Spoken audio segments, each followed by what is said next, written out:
Con la celebración del 75 aniversario del club se quiere rendir homenaje a todos y cada uno de sus socios, que mediante el desarrollo de sus aficiones han colmado estos años de bonitas ascensiones por todas las montañas del planeta, de descensos vertiginosos por las laderas nevadas, de recorridos por las entrañas de la tierra profundizando en sus cimas y cuevas, de largos caminos cabalgando sobre bicis de montaña, de escaladas a los riscos más altos, abriendo nuevas vías, evolucionando día a día con las nuevas técnicas y tendencias. Lo más granado de nuestros socios ha llevado con orgullo el nombre del Taja Hierro en competiciones de esquí, en expediciones de alta montaña o en todo acto deportivo en que han participado. Mención especial merecen sus presidentes, que han sido los motores que en cada época han impulsado con su mejor ilusión la marcha del club.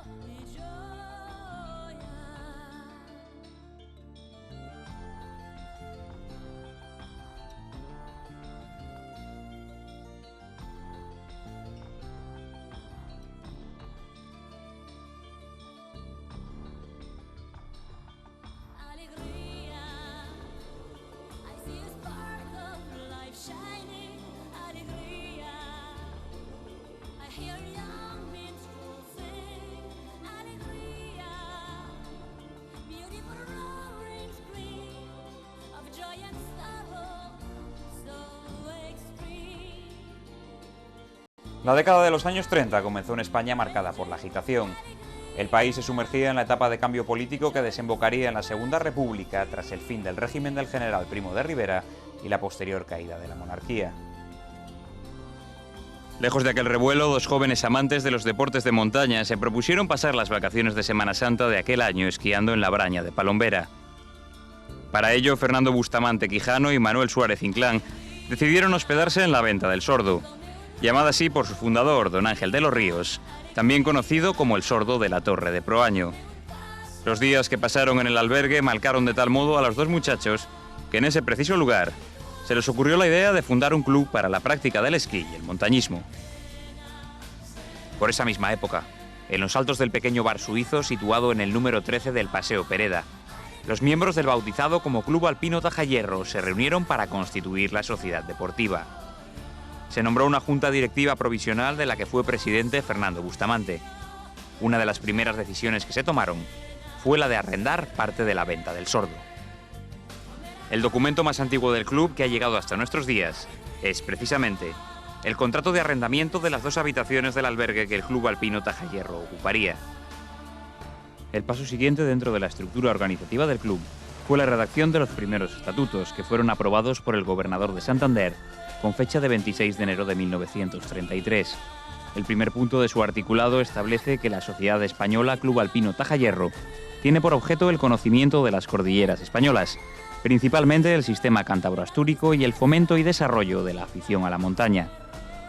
Quedaba así recogida sobre el papel la consagración de esta entidad a la montaña.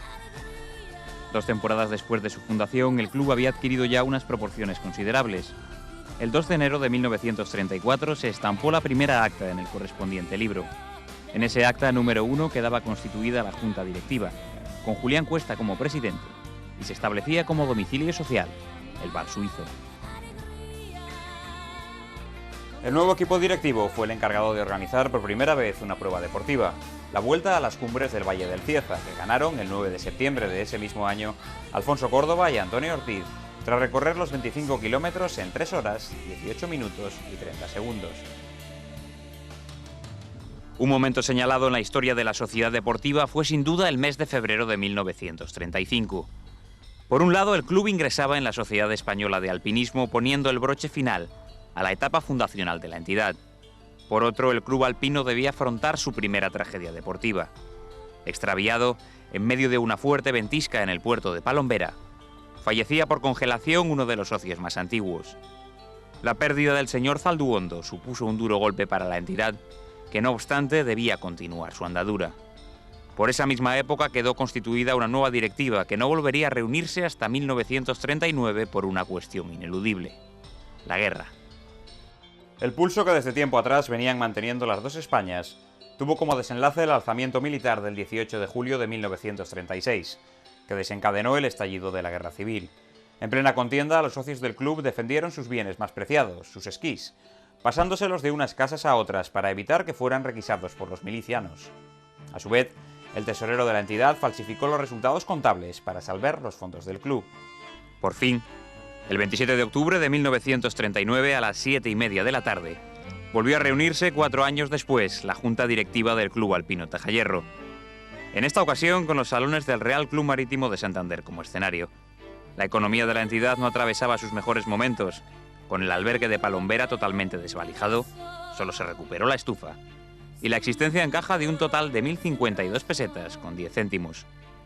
En consecuencia, los allí reunidos acordaron hacer todo lo posible para aumentar el número de socios. También decidieron celebrar una misa por los miembros del club fallecidos durante la guerra y colocar una cruz en la cima del Pico Tres Mares. Recuperada la actividad deportiva tras la guerra, el Club Alpino Taja Hierro acudió en 1940 a los campeonatos regionales celebrados en el puerto de Pajares. El resultado, los socios Simón Isasi, Madeleine Klein, Elsa Mowinkel, Jesús Ollarvide, Antonio Bustamante y Francisco García Pastor fueron seleccionados para participar en el concurso nacional de Granada sobre las pistas de Sierra Nevada. El nombre del Taja Hierro comenzaba a hacerse oír en el mundo del esquí español. En 1941 se celebra el Campeonato Social de Esquí, quedando campeón de fondo Simón Isasi. En descenso el campeón fue Antonio Bustamante y en damas venció Cristina Gonzalo. Nuestros corredores volvieron a participar en los campeonatos regionales y fueron seleccionados para tomar parte en los nacionales en Candanchú. Esto se ha repetido año tras año hasta la actualidad, y generaciones de corredores del club han representado brillantemente a Cantabria en los campeonatos de España de esquí. Fue por esta época cuando se incorporó al Taja Hierro como cobrador de recibos don Francisco Rugama Cachuli, personaje singular que aportó su carisma al club durante 40 años. Ese mismo año, en 1941, la ciudad de Santander afrontó una de las mayores catástrofes de su historia. Durante 43 horas seguidas, la capital de la montaña fue pasto de las llamas. El domicilio social del Taja Hierro se libró por muy poco de ser devorado por el fuego. Ya en 1942 destaca el ascenso de los socios Mariñas e Isasi al Naranjo de Bulnes, el cual había sido coronado con anterioridad por otro de los miembros del club, Eusebio Bustamante. En este año se celebró a su vez el primer concurso de altura, resultando finalistas los montañeros más activos de toda Cantabria. Ir a picos en aquellos entonces había que organizar una expedición. Es así de sencillo. Ir a picos tenías que ir en el tren que salía a las 8:05 de la mañana, el tren de Oviedo. Teníamos que ir hasta Unquera, en Unquera esperábamos a la camioneta que subía a Potes, que tardaba mediodía en subir de Unquera a Potes, y después por la tarde había una pequeña furgonetilla que te llevaba desde Potes a Espinama. En 1943 el club arrendó una casa en el pueblo de Aviada, con el fin de utilizarla como refugio. Tras los avatares de la Guerra Civil, el albergue de Palombera había quedado inhabitable. En el 43 se celebró también el segundo concurso de altura, con 20.000 metros de cota a conseguir, que terminó al igual que el año anterior con 31 finalistas y la escalada al Naranjo de Bulnes de los socios Ollarvide, Casal, Bustamante e Isasi. 1945 fue el año del desplome definitivo de la Alemania nazi. Aquella primavera el Ejército Rojo entró finalmente en Berlín. Aquel año fue también el de la inauguración de la sede social del club, situada en un local de la santanderina calle San Francisco. Por fin quedaban centralizadas todas las actividades de la sociedad y sus miembros disponían de un lugar donde disfrutar de sus animadas tertulias. Un año más tarde tuvo lugar otra de las grandes hazañas deportivas del Taja Hierro, en esta ocasión protagonizada por una mujer. Carmina Sánchez Cereño asombraba al montañismo español al vencer al coloso de los picos de Europa, el Naranjo de Bulnes. Se convirtió en la primera mujer federada que ascendía hasta la cumbre del Pico. También en 1946, el robo sufrido en las instalaciones de Aviada obliga al Taja Hierro a buscar un nuevo refugio en la zona, para lo cual se firma un contrato de arrendamiento con don Hilario de Mier, quien cede a la izquierda de su casa en el pueblo de la Hoz de Aviada como nuevo refugio. En la sección de montaña del club, 1948 queda en la memoria por la destacada ascensión realizada por Alfonso Alonso y José Antonio Odriozola a la aguja de la Canalona. En palabras del propio Odriozola, había sido el paso más espectacular que habían realizado en los picos de Europa, pero no el más peligroso. Ese mismo año le fue cedida al Taja Hierro una cabaña en Campanarios, en los puertos de Sejos. Más allá de lo puramente lúdico y sus gestas deportivas, la dimensión social del Club Alpino Taja Hierro alcanza nuevas cotas cuando juega un papel determinante en la creación del servicio de montaña de Cruz Roja en 1949. Diversos socios del club integran una sección de voluntarios, poniendo su saber montañero al servicio de los demás. El año 1950 marcó el inicio de una nueva era en la historia del alpinismo mundial. Una expedición francesa alcanzó la cima de la Annapurna. Por primera vez se lograba una cumbre de más de 8.000 metros. Por esas mismas fechas, la Federación Española de Montañismo concedió la medalla de plata al mérito montañero al socio y directivo del Club Alpino Taja Hierro, Amalio Fernández Mariñas. Este valeroso escalador aún iba a protagonizar nuevas hazañas que recogerían con orgullo las páginas de la historia del club. Avanzando en la historia del Taja Hierro, llegamos a 1951, año en el que se celebra por primera vez la fiesta de los montañeros de San Bernardo de Mentón, especialmente dedicada a los más pequeños que la continúan celebrando de forma ininterrumpida hasta nuestros días y que ha sido la cuna de grandes montañeros. Precisamente un año después, en agosto de 1952, Amalio Fernández Mariñas acomete el ascenso al techo de Europa, el Mont Blanc. Unos días antes había alcanzado, en compañía de otro de los grandes del Taja Hierro, Julio Casal, las cumbres del Monch, la Jungfrau y el Cervino. Pero es en Chamonix cuando la expedición tocaba a su fin, cuando llega el momento clave. Se decide acometer el ascenso de la inmensa y blanca cumbre del Mont Blanc, y así se hizo. El relato del propio Mariñas refleja lo duro y apasionante que fue aquel ascenso. Amanece. Estamos a unos 4.200 metros. Abajo un inmenso mar de nubes del que sobresalen cumbres gigantes. Arriba un nublado oscuro y feo. El sol entre las dos capas de nubes ilumina aquello, en un espectáculo que recordaré siempre. Nos decidimos por primera vez, Julio Casal y yo, a ir a los Alpes a hacer el Mont Blanc, porque Julio había estado 2 años antes y no había podido subir. Entonces, pues ese año, con un viaje que era una aventura, porque había que ir en autobús hasta Irún, en Irún coger el tren a Ginebra, aunque se apea uno en Montenberg, que es unas estaciones antes, y subir a Chamonix. Entonces, sí, tuvimos la suerte de que el tiempo nos acompañó, unos días espléndidos, y subimos al Mont Blanc muy bien. A las 9 de la mañana estábamos en la cumbre, porque se sale del refugio del nido de águilas, y a las 9 estábamos en la cumbre maravillosamente, un día estupendo, con unas vistas sobre Italia preciosas, y el regreso pues lo hicimos bien. Y es que la historia del alpinismo mundial está llena de hombres con coraje. 2 de los más importantes son sin duda el neozelandés Edmund Hillary y el Sherpa Tenzing Norgay, quienes el 29 de mayo de 1953 conquistaron el monte inaccesible, el aterrador Everest. Este gigante del Himalaya, con sus abruptas paredes de roca, gruesas capas de nieve en polvo y furiosas ventiscas, se había mantenido inalcanzable hasta aquel día. Ante aquella hazaña, el Club Alpino Taja Hierro hizo llegar al coronel Sir John Hunt, director de la expedición de Hillary Norgay, su más sincera felicitación. El 14 de agosto, el club cántabro recibió una carta firmada por el propio Hunt agradeciendo el gesto. Aquel verano del 53 tuvo lugar una gran tragedia en los Alpes. Los montañeros del Taja Hierro, Julio Casal y su esposa Carmina Sánchez, se embarcaron, junto con otros 6 amigos vascos, en la aventura de ascender hasta la cumbre del Mont Blanc. Los primeros días realizaron importantes ascensiones por los alrededores, lo que les animó a preparar por fin la subida al techo de Europa. Sin embargo, la indisposición de 2 miembros del grupo hizo que este se dividiera. Julio, Carmina y otro compañero permanecieron en el refugio de Couverclé, mientras que los otros 5 partieron hacia la cima del Mont Blanc. Pero 4 de ellos no regresaron. Un fuerte temporal dejó sus cuerpos sin vida cerca de las rocas de la Tournet. Un duro golpe para el resto de la expedición. Un año después del Everest cayó otro gigante. En 1954 los italianos Lino Lacchedeli y Achille Compagnoni llegaron a la cumbre del K2.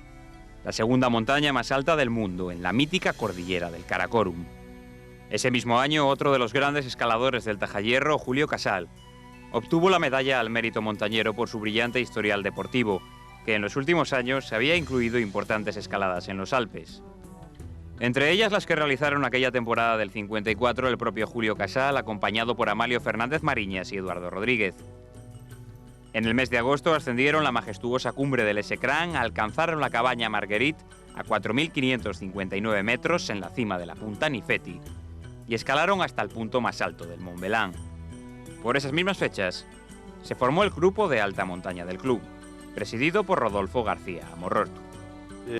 Mira, el material que llevábamos nosotros era de risa. Las botas, me acuerdo yo que las botas las comprábamos donde Bordetas, que por cierto, creo que, ya no me acuerdo bien, pero creo que tenía el establecimiento aquí por la calle Cervantes.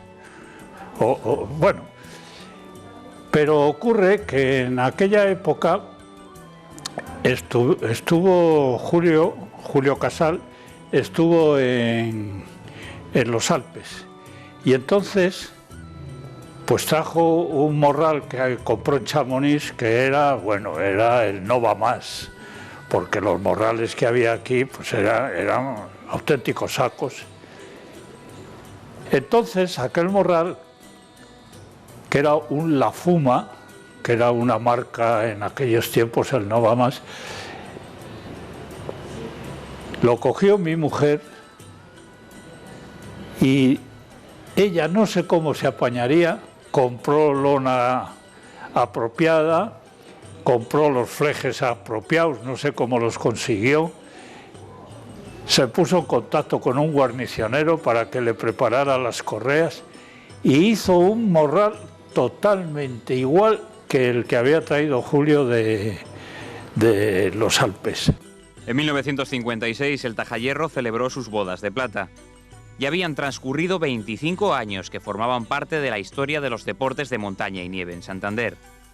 Las celebraciones incluyeron excursiones, conferencias, proyecciones y exposiciones fotográficas. Un año más tarde, el club estrenó domicilio social en el número 7 de la calle Rodríguez de Santander. La afluencia de socios y el próximo derribo del inmueble de la calle San Francisco motivaron este traslado a un nuevo local junto a la Plaza de las Estaciones. En 1957 también se celebra el Campeonato Internacional de Gredos, al que asistieron 14 montañeros del club. Se realizaron todas las escaladas del macizo en un año en el que el montañismo mundial alcanza la cima del Broad Peak en el Karakorum, para posteriormente, ya en 1958, hollar la cumbre del Gasherbrum 1, el 11º pico más alto de la Tierra. En la década de los 50 se consiguen 12 de las 14 cumbres mundiales más importantes. En 1958, el Tajayerro organizó la segunda excursión colectiva a los Alpes, a la que asistieron 16 socios. En aquella ocasión se consiguieron ascensiones importantes, como la cumbre del Monte Rosa, la Punta du Fur y la Tour Ronde. El CAT iba a ver cumplida una de sus viejas aspiraciones, poseer un refugio de montaña en la zona de Alto Campó. En la primavera del 58 comenzaron las obras en Brañavieja, y el 15 de diciembre de ese mismo año el refugio quedaba inaugurado. Aún quedaban muchos aspectos por mejorar, con la planta superior aún por revocarse, pero lo fundamental estaba terminado y por tanto podía utilizarse. Este refugio de Brañavieja fue posible gracias a la colaboración de todos los socios, y especialmente al empeño puesto por el entonces presidente del club, Julio Casal. Todos ellos contaron con el inestimable apoyo del alcalde de Espinilla en la época, don Nicanor Gutiérrez. Y llegaron los años 60, una década que no empezó con buen pie para la sociedad deportiva, que tuvo que lamentar una gran pérdida. Durante una excursión a Torre de Salinas en los Picos de Europa, se despeñó Roberto Santamaría, falleciendo en el acto. Santamaría, quien además de ser miembro de la junta directiva, participaba de forma intensa en todas las actividades del Tajayerro y había pertenecido a la sección alpina de la Cruz Roja. También en 1960 se forma en Santander el Grupo Cantábrico de Alta Montaña, el GAM, presidido por Julio Casal, y cuyos primeros monitores fueron Rodolfo Amorortu, Miguel y Jesús Santamaría, Manuel López, Enrique Meng y Amalio Mariñas. Este segundo año de la década de los 60 asiste también al traslado de la fiesta de San Bernardo de Mentón desde Peñacabarga al Pico Levante, así como a la concesión por la Junta General de un voto de gracias al socio don Tomás Sobaler.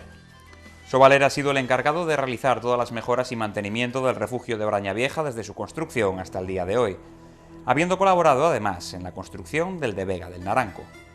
Otro de los hitos del 62 para el Tajayerro fue la organización del 21º Campamento Internacional de Alta Montaña, encomendada de forma especial por el que fuera presidente de la FEMA, don Julián Delgado Úbeda. El evento contó con la participación de 46 montañeros del club.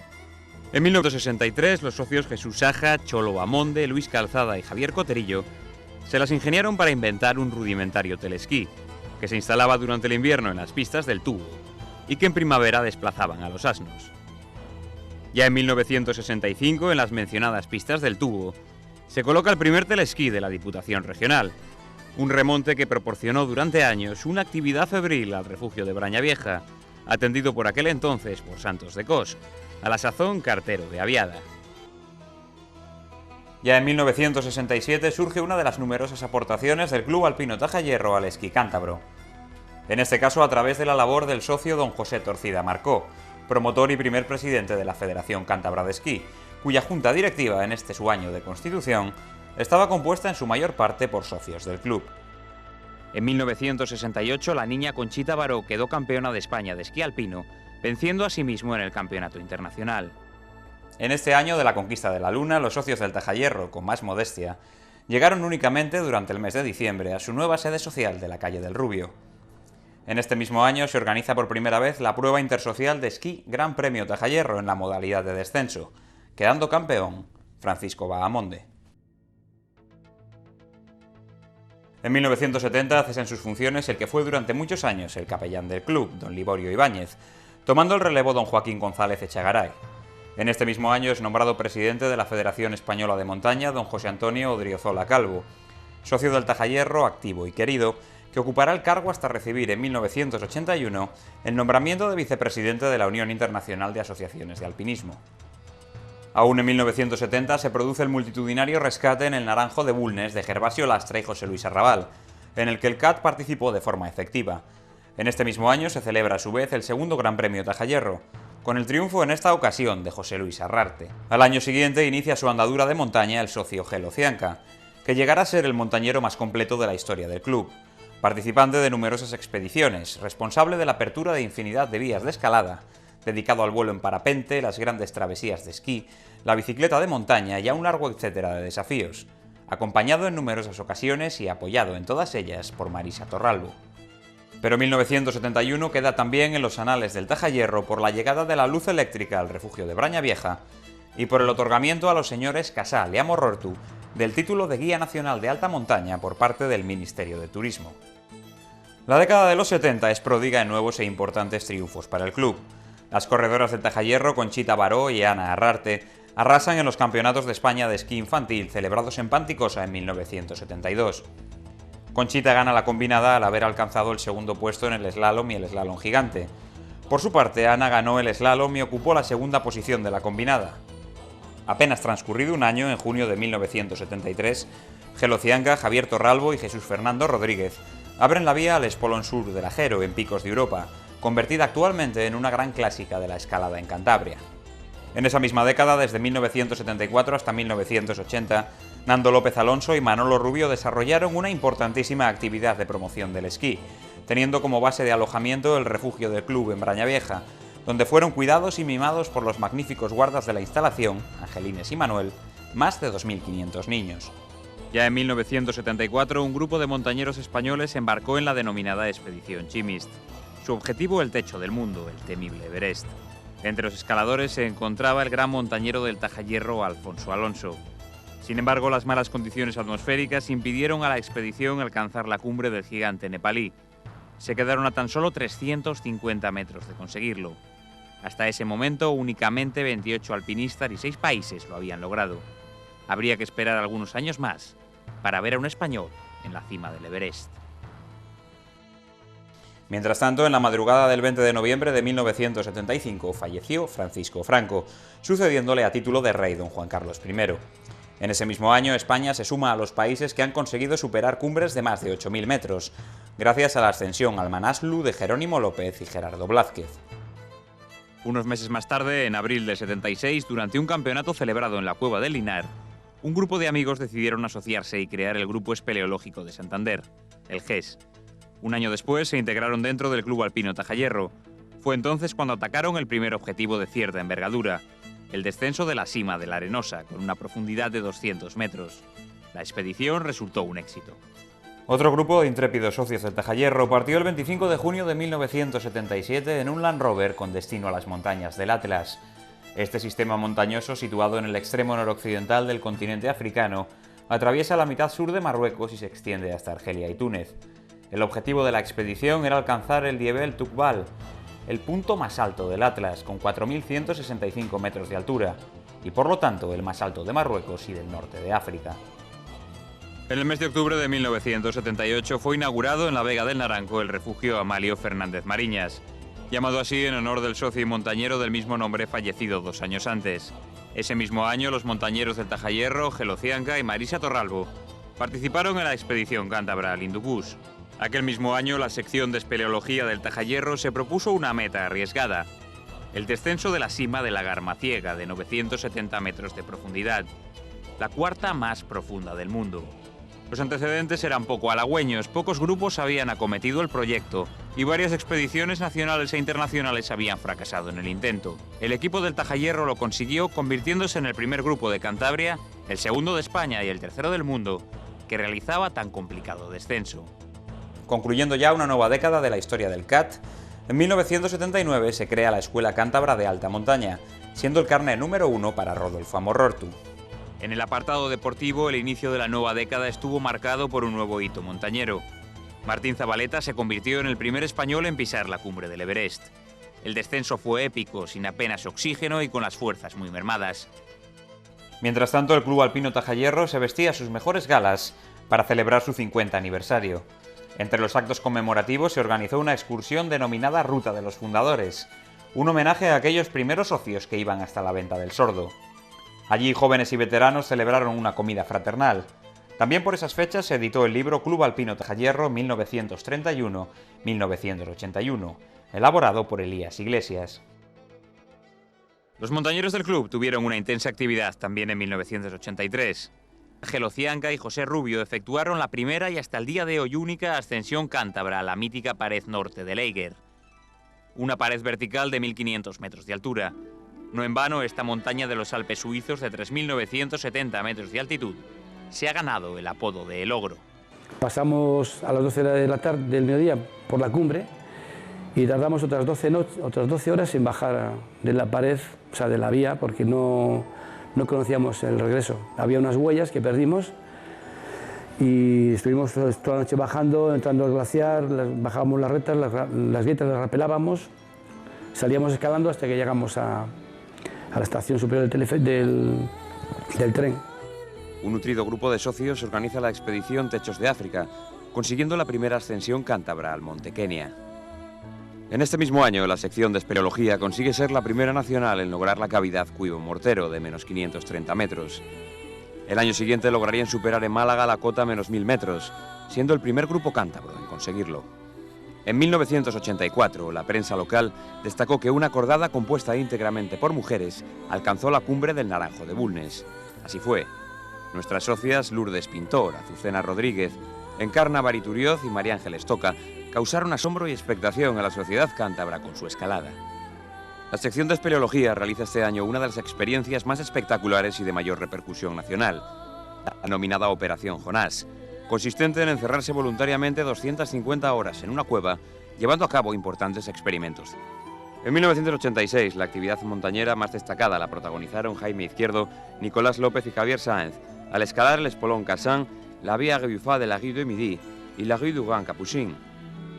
Durante estos años y los siguientes, el club vivió una de sus épocas doradas en el esquí alpino, ya que socios como David Gómez y Ruth Rubio, Iván y Sergio Díez de Velasco, los hermanos Pedro y Alfredo Rico, Marimar de Cos, Jaime y Teresa García Soto y la siguiente generación de estas familias, con María Díez de Velasco o Daniel Rico, entre otros, representaron al más alto nivel en este deporte al CAT y a la Federación Cántabra en competiciones regionales, nacionales e internacionales, quedando reflejado su éxito en los resultados conseguidos. En 1987, después de 2 meses de superar todo tipo de dificultades, los socios Francisco Ramos, Javier Sáenz, José Ángel Pérez Cano, Juan Carlos Balbás y los hermanos Carlos y Jaime Izquierdo consiguieron hollar la cima del Trisul, de 7.120 metros, Allí ondearon las banderas de España, Cantabria y la enseña del CAT. El año 87 fue el de la expedición al Trisul, una de las grandes montañas de la India. En cuanto al esquí de montaña, ese año se realizó la travesía Chamonix-Zermatt y se organizó la primera travesía de refugio a refugio, uniendo con los esquís Braña Vieja y la Vega del Naranco. También esta temporada se organizó la primera competición de escalada deportiva en Cantabria. El campeonato tuvo lugar en la localidad de Siejo y resultó vencedor Javier Sáenz, socio del club. En febrero de 1988, Javier Sáenz, Chus López y José Rubio escalaron la difícil cara norte del Edouard por la vía Lagarde y la heladora de Guillet-Vert, pagando con congelaciones su éxito deportivo. También en 1988, Ruth Rubio Fernández culmina una impresionante temporada consiguiendo el primer puesto en el Campeonato de España Infantil de Slalom Especial celebrado en Cerler, lo que a la postre le serviría para entrar a formar parte del equipo nacional femenino de promesas en el que estuvo durante 2 años. Con la década de los 90 llegaron a los escaparates santanderinos las primeras bicicletas de montaña. Poco después, en la asamblea anual del club, se aprobó la creación de una sección dedicada íntegramente a este deporte. Las primeras travesías importantes del grupo de bici de montaña fueron las realizadas desde Vidrieros a Potes a lo largo del Alto Carrión, o la travesía Fuente de la Ermida por Áliva y Vejes. Por esta misma época, las reuniones mantenidas entre las administraciones cántabra, asturiana y castellano-leonesa para desarrollar un proyecto conjunto de explotación turística de los picos de Europa se encontraron con la frontal oposición de los grupos montañeros y ecologistas. El Club Alpino Tajayerro y la Federación Cántabra de Montañismo estuvieron en primera línea reclamando la figura del Parque Nacional para todo el territorio de Picos, ampliando el ya existente entonces en la montaña de Covadonga. Se sucedieron los debates públicos, concentraciones y acciones impactantes, como el de